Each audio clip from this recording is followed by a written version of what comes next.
യവനസുന്ദരി എന്നൊക്കെ ഞാനിതുവരെ കേട്ടിട്ടേ ഉള്ളൂ. ഇപ്പതാ എന്റെ കൺമുമ്പിൽ വന്നു നിൽക്കുന്നു. സത്യം പറയട്ടെ, ഈ ലോകം മുഴുവൻ കറങ്ങിയിട്ടുള്ളവനാണ് ഞാൻ. പക്ഷേ നിന്നെപ്പോലൊരു സുന്ദരിയെ ഞാൻ എന്റെ ജീവിതത്തിൽ ആദ്യമായിട്ട് കാണുക. എന്നെ അത്രയ്ക്ക് ഇഷ്ടായോ? ഇഷ്ടമായോന്നു? ഒരുപാട് ഒരുപാട്.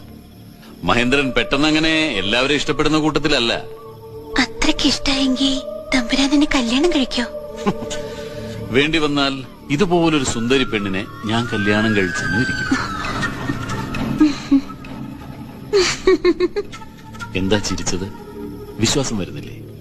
അതല്ല, തമ്പുരാൻ എന്നെ കല്യാണം കഴിച്ച നമുക്ക് ആദ്യം ജനിക്കുന്ന കുഞ്ഞിന്റെ നക്ഷത്രം കാർത്തികയാണെങ്കിലോ? ആ കുഞ്ഞിനെ തമ്പുരാൻ കൊല്ലില്ലേ? ആരാ നീ? നിനക്കറിയണല്ലേ?